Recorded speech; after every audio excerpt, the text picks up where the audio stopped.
Good afternoon, it's Pete from Pete's Plants, and today I'm just going to show you and go over a couple of things about the North American pitcher plants and the chrysanthemums and the herbaceous perennials that are all dying back this time of year.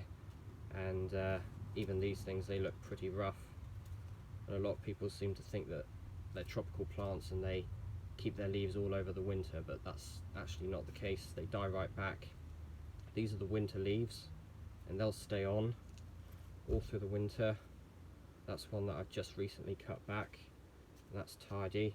So what you want to do is go around and either pull out the leaves.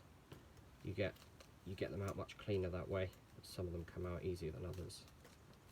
So you want to cut back all the dead parts like this. And this will also help reduce fungal diseases like botrytis, grey mould, which can attack the dead growth and go into the crown and kill the rhizome.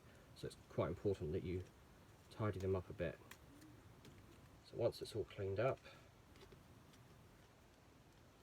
you should have the plants like that. So they're both tidy, ready for the winter.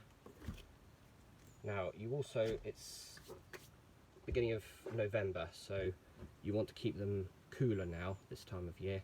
If you're still growing them on a sunny windowsill indoors, they will need to go down to sort of 0 to -2, -5.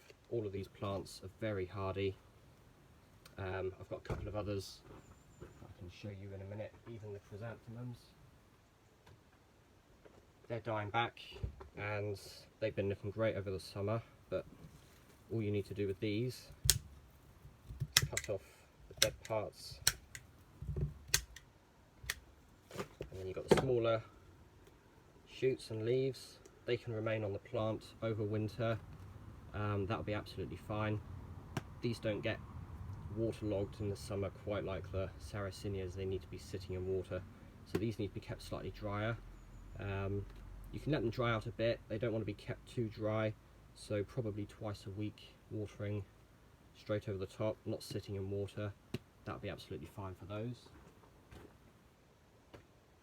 This is a much later growing variety of chrysanthemum, fantasy ones, and these are actually looking pretty good this time of year.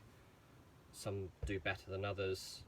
You know, some retain their leaves and their foliage and their flowers all through the winter. Some of the flowers actually come on November, December, and some of them come up in the autumn, so they're all slightly different, but that's the fantasy variety that's coming into growth. So they're all very hardy, like I say, but you do need to keep them free of all the dead growth. So you want to make sure you remove all the dead plant material to prevent the botrytis. This Sarracenia purpurea, this is actually the cold hardy Sarracenia, so this one is pretty much evergreen. There's a little bit of dieback on some of the leaves, but the majority of that will stay evergreen all through the winter, and then these leaves will die back as the new ones come through.